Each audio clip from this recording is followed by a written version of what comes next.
네, 안녕하세요. 케이부자입니다. 시청하시고 구독하기, 좋아요, 알람 설정, 멤버십 부탁을 드리겠습니다. 네, 오늘 몇 가지 부동산 관련 뉴스하고 제 생각도 섞어서 얘기하는데 주제가 좀 명확한 상태가 아니어서 아마 좀 얘기하면서 여러 가지 좀 얘기가 헛나가지 않을까라는 생각이 들기도 하는데 어쨌든 재밌는 기사가 요새 몇 개 뜨긴 떴어요. 캐나다 인구, 제가 인구를 많이 얘기하긴 하는데 캐나다 인구 50년 후에는 50년 후에 50년 후 세상에 그때는 이민자, 고령자 시대라고 합니다.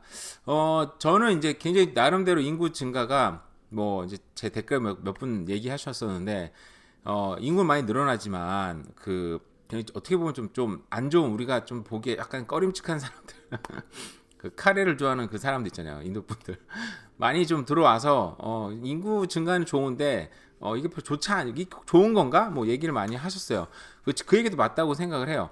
우리가 뭐 인구는 많이 늘어나도 어떻게 보면 좀 저소득층이 많이 들어오면 거기에서 나오는 문제가 많이 생기잖아요. 그죠? 일단 기본적으로 생각할 수 있는 게 저소득층이 예를 들어서 많이 들어오. 근데 꼭 저소득층이 많이 들어오진 않아요, 사실은. 우리 이민할 때 생각해 보시면 한국 사람으로 저는 이민을 했는데 이민이 쉽지 않았습니다.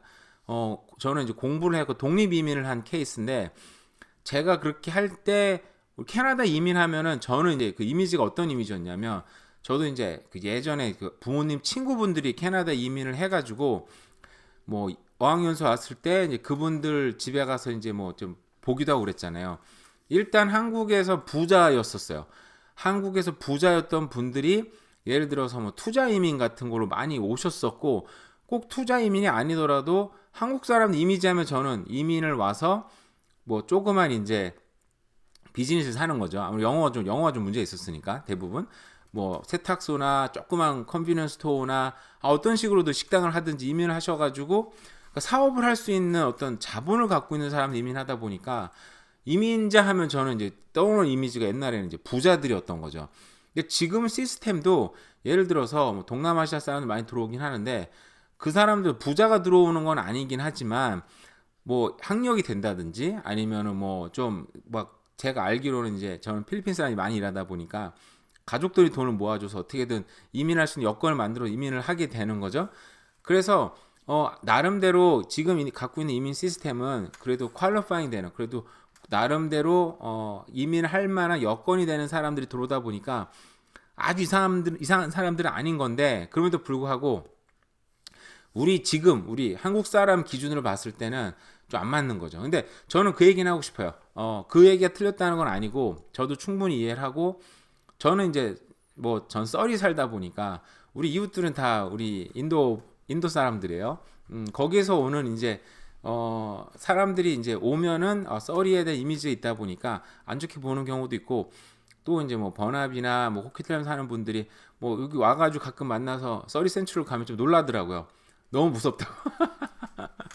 저는 너무 일상이다 보니까 뭐가 무섭지 도대체 했는데 거기 살다 온 분들이 이제 막 인도 사람들 많고 좀 시커먼 사람들 많다 보니까 너 되게 무섭다고 막 그런 얘기 하는 거 보면은 많이 좀 다르긴 다르구나 생각이 들어요. 근데 지금 한국 사람들 입장에서는 그 사람들 봤을 때 그런 이미지가 있을 수 있죠. 그러니까 지역이 좀 나누고 있잖아요, 사실은. 근데 이제 제가 드리고 싶은 한 가지 얘기는 이제 우리가 이민했을 때 우리를 바라보는 소위 말하는 이제 잘 사는 백인들 입장도 아마 비슷한 입장이었을 거다라는 생각은 들어요. 그들이 바라봤을 때 동양 사람들 영어도 잘 못하고 돈이 있다고 갖고 오긴 했지만 그것조차 좀 어떻게 보면은 눈에 가시일 수 있는 거죠.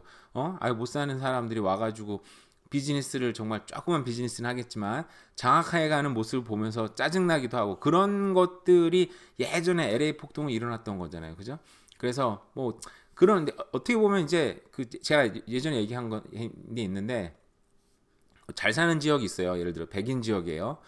거기에 이제 잘 사는 동양 사람들이 들어오기 시작하면 백인들은 거기서 또 좀 외곽으로 밀려나고 이사 가는 거 짜증나서 소위 말하면 근데 예를 동양 사람들이 중국 사람, 한국 사람, 잘 사는 사람들이 홍콩 사람들 막 살고 있는데 거기에 히스패닉계, 미국 얘기예요. 히스패닉계가 들어오기 시작하면 한국 사람들도 또 백인 사는 지역으로 조금 또 이사가 나가기 시작하고 히스패닉은 또 흑인들이 또 이사 오기 시작하면 또 동양 사람 사는 지역으로 또 이사 들어오기 시작하고 이런 식으로 점점 이제 밀려 나간다 그러더라고요.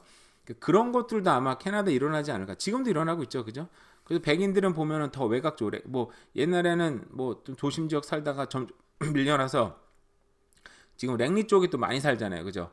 뭐 그죠? 근데 거기에 또 한국 사람들 들어가고 뭐 점점 밀려나고는 부분도 있으니까 그런 부분을 생각을 해보자. 생각을 하면 좋을 것 같아요. 뭐 저는 양쪽 생각 다 맞는데 그러니까 결국 자신이 선택해야 되는 거예요. 이게 싫으면 또 좀 외곽으로 좀 이사 들어가고 그죠? 그런 거는 뭐 시간이 지나면서 자연스럽게 될 과정이기도 하고 어쨌든 제가 지금 얘기하는 거는 2073년에는 지금부터 한 30년 아니 50년이에요. 50년 뒤에는 인구가 60%가 늘어난 6,300만 명을 합니다. 이게 50년 뒤를 어떻게 예측을 할 수 있나? 저는 이게 확실히 믿어지진 않지만 어쨌든 제가 계속 얘기했던 캐나다는 일단은 다른 외국과는 다르게 해외 뭐 특히 한국이랑 비교를 할게요.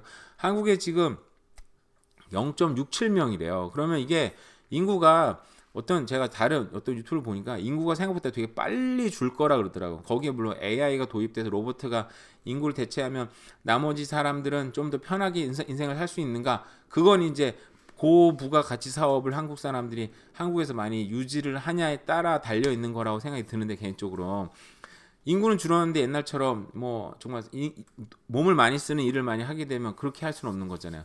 근데 K-팝이나 어떤 K 문화가 뭐 잘 되면 그렇게 잘 될 수도 있는 건데 그것도 그때 가봐야 되는 거겠죠. 그래서 뭐 기본적으로 인구가 많이 늘어나다 보니까 자 열악한 사회 기반 시설과 서비스, 특히 주택 부족, 치솟는 임대료. 그래서 이제 인구를 좀 줄이자라고 얘기를 하고 있는데 2027년까지예요. 근데 어쨌든 좀 인구가 많이 늘어나다 보니까 주택 수요는 물론 제가 이렇게 얘기해서 집값이 떨어지지 않을 거다라고 얘기하는 건 아니에요. 저는 모릅니다. 근데 저는 이제 장기적으로 보면 집값이 오를 수밖에 없는 구조이지 않나라고 생각을 이제 하고 있는 거죠. 특히 이제 임대료가 정말 치솟는 임대료가 지금 보니까 좀 소강 상태인 것 같아요. 제가 이제 여러 가지 보니까 임대료가 지금 다행히 좀 소강 상태이긴 하지만 임대료는 뭐 여기서 조금 떨어지더라도 여전히 너무 비싼 임대료고 임대료가 뭐 정말 확연하게 떨어지지 않는 이상 제발 집값도 떨어지기 쉽지 않을 것 같아요. 왜냐하면 그 집값을 제가 볼 땐 떠받치고 있는 건 여기 임대료인데 쉽게 얘기하면은 그 근본 가치가 줄었어요. 집값이 떨어졌는데 그죠? 그 떨어진 집값 사용료가 같이 떨어지겠죠. 그러면 근데 사용료는 그대로인데 그죠? 그러면 이 근본 가치가 떨어지는 게 좀 저는 앞뒤가 안 맞는다고 생각해서 그러니까 저는 이제 임대료가 확실히 눈에 띄게 떨어지기 시작하면 BC주 집값도 확실하게 떨어질 거다라고 개인적으로 생각을 해요. 왜냐하면 그리고 두 번째가 제 개인적으로는 집값이 떨어지려면 확연하게 떨어지려면 제 집값이 지금 오르고 있는지 떨어지고 있는지는 생각이 들잖아요. 지금 도대체 집값이 떨어지고 있는 건지 오르고 있는 건지 통계도 그렇고 여러 가지 이제 그거는 제가 여기에 관련된 얘기는 제가 나중에 한 번만 뭐 내일이든 내일 모레든 한번 얘기를 한번 해볼게요. 자 어쨌든 간에 그 임대료는 여전히 지금 소강 상태에 있고 집값도 이제 거기에 맞춰서 있는 거라고 생각이 들긴 들어요. 어쨌든 간에 이제 그런 건데 BC주는 또 이 기사 볼게요.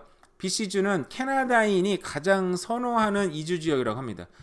근데 또 웃긴 건 BC주에서 지금 가장 뭐 온타리오도 주 그렇고 BC주도 많은 사람들이 또 이사를 나가고 있어요. 많은 사람들이 BC주 선호 지역은 알버타죠. 왜 그럴까요? 가까우니까. 싸고 가까우니까. 온타리오주에서 가장 선호하는 지역은 대서양주잖아요. 그죠? 왜? 싸고 가까우니까. 물론 온타리오에서도 알버타로 많이 오긴 옵니다만 심리적인 그런 저항감이 있을 거예요. 우리 만약에 BC주는 알버타주 간다. 그럼 어쨌든 내가 12시간 운전하면 갈 수 있어. 12시간. 제가 운전 많이 해봐서 정말 굉장히 힘든 운전이긴 해요. 어쨌든. 근데 온타리오에서 오려면 이틀 정도 걸려요. 굉장히 좀 다른 얘기잖아요. 근데 온타리오주에서 대서양주는 어쨌든 12시간 또 운전하면 갈 수 있으니까. 그러니까 저는 이제 다 경험해봤잖아요. BC도 경험해보고 알버타주도 경험해보니까 많은 알버타 사람들이 특히 이제 BC주 거쳐서 온 사람들은 무조건 돌아갈 생각을 해요. 기본적으로. 그러니까 이런 거죠. BC주에 사는 사람들 이 얘기 조금 좀 죄송한 얘기긴 한데 BC주 사는 사람들 중에 조금 저도 이제 BC주 거쳐서 알버타주 갔기 때문에 그래도 얘기는 할게요. 집값이 너무 비싸고 직장 잡기 힘들고 여러 가지 힘든 여건이 있다 보니까 BC주 거쳐서 알버타주로 이사를 갔어요. 근데 알버타주에서 BC주 다시 오는 사람들은 또 어느 정도 BC주에 살 여건이 되는 사람들이 오는 거예요. 그러니까 직장이 그래도 뭐 직장을 잡을 수 있다든지 확실하게 잡을 수 있다든지 아니면 돈을 좀 모아서 비즈니스를 살 수 있다든지 아니면 집을 살 수 있다든지 그런 좀 어떻게 보면 좀 죄송한 얘기인데 좀 업그레이드된 살 여건이 되는 사람들이 BC주로 넘어오는 거예요. 그러니까 조금 잘 살게 되고 여건이 좋은 사람들이 BC주로 또 다시 넘어오게 되는 거죠. 그러니까 BC주는 경쟁이 굉장히 치열하고 빡셀 수밖에 없어요. 왜냐하면은 여기서 좀 힘든 사람들은 딴 주로 빠져나가는데 다른 주에서 BC주에 살 여건이 되는 사람들이 다시 돌아오니까 그래서 제가 얼마 전에 어떤 기사를 봤는데 이제 한국에서 지방 사는 사람들이 저는 서울에서 주로 살다 보니까 이제 그걸 몰랐는데 요즘은 직장들이 다 서울에 있잖아요. 그러다 보니까 그 지방에 사는 사람들이 직장을 잡든 뭘 하든 서울에 올라와서 인터뷰를 보고 뭘 해야 되는데 이제 그게 너무 돈도 비싸고 시간도 낭비되고 힘들다는 거예요. 그래서 지방에 사는 청년들이 서울에 사는 것도 하나의 스펙이다. 스펙이 이제 우리가 뭐 해외 연수 가고 뭐 그 토익 요즘 토익 보라 요즘에도 토익 점수 좋고 뭐 여러 가지 막 그런 좋은 역량을 쌓는 게 이제 스펙이 있는 건데 서울에 사는 것도 하나의 스펙이다 이런 얘기를 하더라고요 보니까. 그래서 저는 나중에 지금 시간이 좀 지나면 BC주에 사는 거, 저 썰이 사니까 BC로 퉁을 칠게요. 쉽게 말하면 이제 메트로 밴쿠버 사는 게 하나의 이제 스펙이 될 수도 있는 거죠. 물론 여기 직장이 힘들어서 딴 데 갈 수도 있어요. 뭐 그건 저도 그런 경험했기 때문에 이해는 하는데 어쨌든 메트로 밴쿠버 살고 자녀들까지 메트로 밴쿠버 다 거주하면 이제 굉장히 좀 나름대로 좀 괜찮게 되는 거죠. 그래서 알버타주에서 많이 가지만 또 알버타주 사는 사람들은 또 BC주 오는 걸 또 굉장히 선호해요. BC주는 캐나다인 전체 캐나다 설문조사 해봤을 때 뭐 그런 조사가 나옵니다. 제가 옛날에 봤을 때 뭐 80 몇 %였어요. 이거 기사는 제가 안 볼게요. 뭐 이런 머리 기사만 있으면 되니까.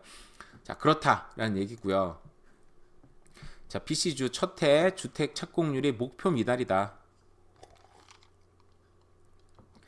이 기사는 근데 어떤 기사는 지금 뭐 주택이 많이 공급될 것 같다 기사도 있고 어떤 데는 정부 주도인 거죠.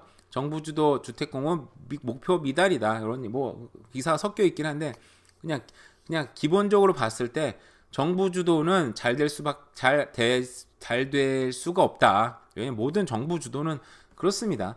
네, 그래서 여기 보니까 하나 재밌는 건 이거예요. 자, 지자체 주택 공급 중간 집계를 해보니까 빅토리아는 목표 달성률을 넘어섰어요. 왜? 여기 수도가 있으니까. 주도가 있으니까. 이 얼마나 닥달했겠어요. 그 공무원들이 가가지고. 응? 뭔가 보여줘야 되는데 다른 도시는 안 되지만 그래도 주도가 있는 데는 닥달해서 어떻게 됐네. 그죠? 그 폴트무디는 90% 됐어요. 근데 폴트무디는 워낙 그 주택 공급할 수 있는 지역이 작고 폴트무디는 뭐 나쁘다는 얘기 아니에요. 그 역 주변으로 개발을 엄청나게 하고 있어요. 전 폴트무디가 전 잘한다고 봐요. 왜냐면 역 주변으로 하이라이즈를 그냥 막 겹겹으로 싸서 제가 볼 때는 제 생각에 그냥 가능한지 모르겠지만 그 스카이트레인 스테이션 있잖아요. 스테이션 주변으로 그냥 하이라이즈 뭐 60층짜리 그냥 쌓아 올려야 주택이 공급이 많이 되고 아무래도 거기는 아무래도 뭐 큰 거보다 뭐 방 하나나 두 개짜리 공급할 수도 있겠죠. 근데 거기는 이제 애기 키울 때까지만 해도 그런 데 할 수 있으니까 돈 벌어서 딴 데 나가면 되잖아요. 또 정말 그런 거 허용해줘 가지고 역 주변을 하이라이즈로 그냥 쌓아 올려야지 이게 저는 주택 문제 해결된다고 생각을 해요, 개인적으로. 근데 그게 법적으로 가능한지 모르겠지만 가능하다면 그랬으면 좋겠다. 근데 폴트무디도 저건 역 주변으로 하이라이즈만 쌓고 있더라고요. 보니까 잘하고 있다 보고 또 그 서리의 그 서리 센트럴 쪽이 완전히 하이라이즈가 뒤덮잖아요. 근데 저는 요즘 서리가 차 타고 다니면 사람이 너무 많아져가지고 막 요즘에 오후에 나가도 차가 너무 밀려요. 그래서 너무 답답해 요즘에. 서리가 언제부터 이렇게 사람이 많이 몰렸지? 물론 서리는 이제 그 인도 사람들이나 이제 동양 사람 많다 보니까 싫어하는 사람도 많이 있으니까 그럼 호불호가 보면 갈린다고 생각하고. 근데 대부분 도시가 보면요 45% 40% 이래요 막. 그러니까 이게 지금 제대로 되는 게 아닌 거죠. 뭐 밴쿠버 델타는 22%, 31%. 그러니까 이 목표치가 제대로 될 리는 없다고 생각을 해요. 어쨌든 그래서 늘 얘기하지만 정부 얘기를 믿지 말고 우리가 살 길을 스스로 찾아야 된다라고 생각을 하고 있습니다. 네, 깜짝 물가가 인상이 돼서 금리 인하가 힘을 잃었다고 합니다. 근데 읽어보시면 0.2% 올랐어요. 0.2% 떨어지면 깜짝 물가 뭐 하락이었나요? 그건 아니잖아요. 그죠? 그러니까 기본적으로 뭐 보면은 물가가 이제 2.9%, 옛날 2.9%도 많이 있었거든요. 그래서 이 물가에 대한 얘기는 사실 딴 얘기를 하려고 했었는데 오늘은 못할 것 같고 2.9%면 뭐 괜찮지 않나. 그래서 여기서 잠깐 보는 여기 볼게요. 이거 아닌데? 여기 있다.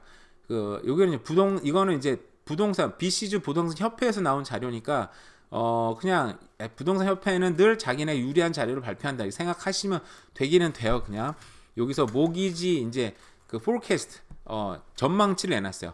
전망치인지 뭐 예언인지는 알 수는 없지만 보시면 우리가 지금 2024년 지금 여름이잖아요. 근데 펄쯤에는 베리어블은 점점점 떨어지는 걸로 예측을 해요. 파란 선이 이제 픽스고요. 여기 주황색이 베리어블 그 뭐죠? 변동금리예요. 변동금리가 점점 떨어지는데 이게 역전이 되는 구간이 2025년 가을 가을에는 확실히 변동금리가 더 떨어지고 고정금리는 떨어지긴 했지만 유지를 뭐 5% 조금 미만으로 유지를 한다. 근데 변동금리는 4%까지 떨어진다라고 예측을 하고 있어요. 그래서 제가 볼 때 이게 꼭 맞는다고 볼 수는 없죠. 누구도 알 수는 없는 거잖아요. 그죠? 근데 올해 일단은 한번 금리가 한번 떨어지긴 떨어졌어요. 그 예측한 사람도 있고 틀린 사람도 있고 저 같은 경우 계속 틀리고 있으니까 제 말 믿으면 안 되지만 어쨌든 이렇습니다. 그래서 제가 볼 때는 정말 한 1년이나 2년 전에 분양받아서 내년쯤에 분양해서 입주하시는 분들은 정말 되게 타이밍상 그걸 예측해서 한 사람이 대단하신 분들이고 타이밍상 참 좋은 것 같아요.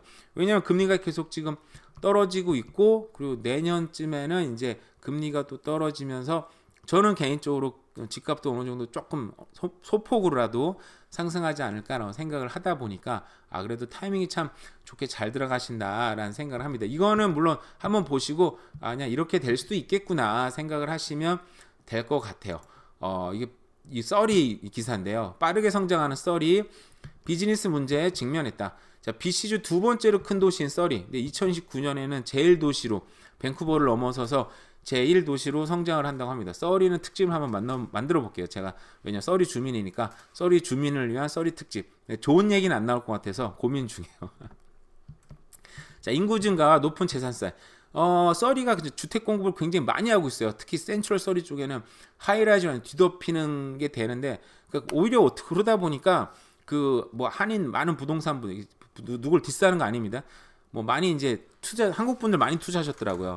근데 오히려 한편으로는 가격 상승을 많이 기다릴 수는 없는 것 같아요. 왜냐하면은 공급 폭탄이 인구는 증가는 한 건 좋은데 공급 폭탄도 어마어마해요. 제가 볼 때는. 왜냐하면 썰이 센트럴 주변에 그냥 툭하면 30층, 50층, 요즘에 69층짜리도 들어온다, 70층짜리도 들어오더라고요. 보니까 제 기억이 정확하면 그러다 보니까 공급도 어마어마해요. 근데 공급이 많은데 집값이 잘 오를 수 있는가? 그건 굉장히 좀 의문이 들죠. 그래서 집값 상승을 기대하고 투자하면 안 된다라는 생각 개인적으로 하고 있어요.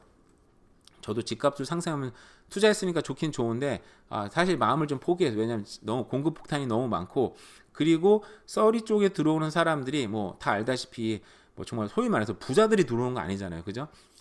상당수의 이민자들 거기서도 특히 또 인도 분들 많이 들어오시다 보니까 인도도 부자는 되게 많은데 그쪽에 들어오는 사람들이 부자는 아니다 보니까 집값 상승을 기대하기 쉽지는 않겠다. 물론 근데 렌트 뭐라 그러죠? 캐시플로우를 생각해서 렌트 주려고 들어오시는 분들은 굉장히 좋을 수는 있을 것 같아요. 인구도 많이 증가하고 있으니까. 근데 어쨌든 가격도 저렴해서 그냥 수익률로 보면 나쁘진 않은데 썰이 얘기는 제가 다음에 한번 공격적으로 하고요. 제가 얘기하다 보면 쓸데없는 얘기 하느라고 시간이 10분 이상 넘어간 것 같아요. 그래서 일단 오늘 여기까지 하고 보니까 지금 여기에 여러 가지 준비한 뉴스가 다 못할 것 같긴 한데 이건 또 추후에 차츰차 제가 이 뒤에 할 일이 있어가지고 빨리 끊어야 될 것 같아요. 어쨌든 오늘 날씨가 오늘 좀 비가 오긴 하지만 남은 하루도 잘 보내세요. 네, 감사합니다.